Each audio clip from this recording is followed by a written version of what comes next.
Each morning begins the same way, not with motivation, but with choice. Before the world speaks, before emotion makes its demands, we decide who governs the day. The mind, left untrained, defaults to comfort. It chases ease, avoids strain, and disguises fear as reason. But discipline is not born from force. It is shaped through repetition, perception, and meaning. What we repeatedly frame as punishment, the mind resists.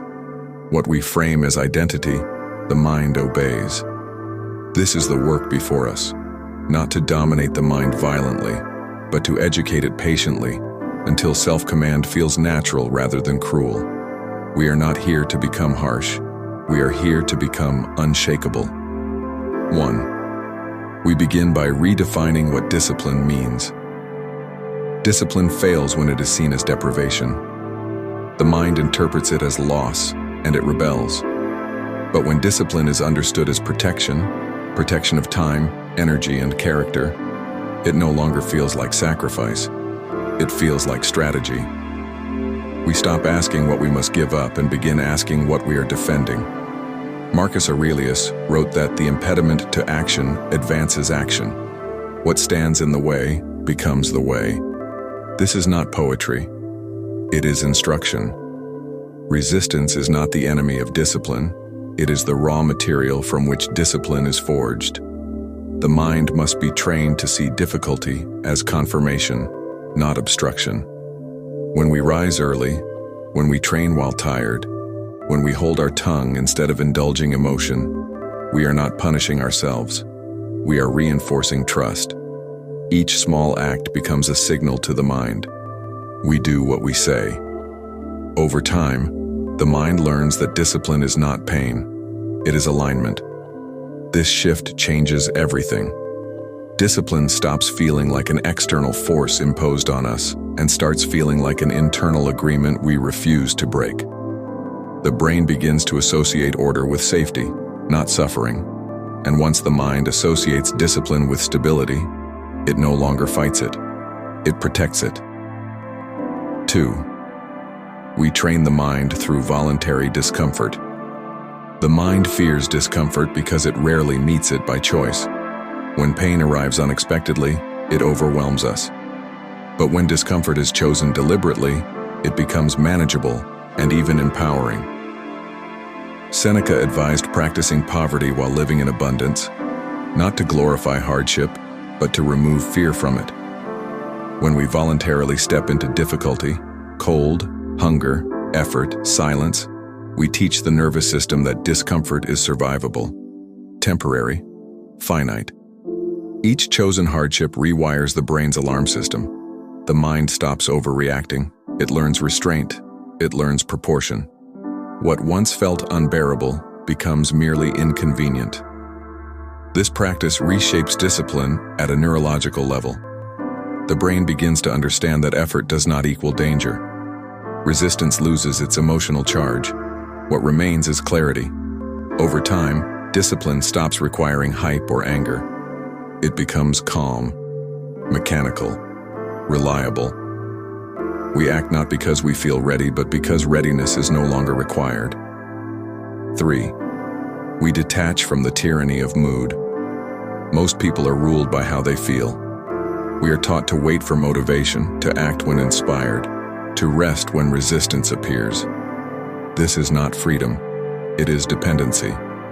Epictetus warned that if we place our happiness in things we do not control, we surrender our peace. Mood is one of those things.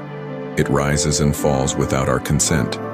Discipline begins when we stop negotiating with it. We learn to act while unmotivated, to train while bored, to work while emotionally flat. This is not cruelty, it is liberation. We stop asking permission from passing feelings. Each time we act in spite of mood, the brain updates its hierarchy. Emotion steps down, intention steps up. The mind learns that feeling is information, not command. Eventually, discipline becomes emotionally neutral. We do not need to feel strong to act strong. Action itself becomes the source of strength. 4. We replace self-talk with self-instruction. The inner voice shapes behavior more than circumstance ever could. When that voice is chaotic, discipline collapses. When it is precise, discipline stabilizes. Marcus Aurelius reminded himself daily, "You have power over your mind, not outside events." This was not encouragement, it was instruction. He spoke to himself the way a commander speaks to a unit, clearly, calmly, without drama. We learn to do the same. No insults, no exaggeration, no emotional storytelling, only facts and directives. This is required. This is temporary. This is who we are. The brain responds to clarity. When commands are simple and consistent, resistance weakens.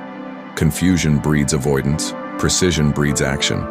Over time, the inner voice becomes steady, quiet, trustworthy. And when the mind trusts its own instructions, discipline no longer feels forced. It feels inevitable.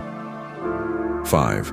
We build identity through repetition, not intention. The brain does not believe promises, it believes patterns.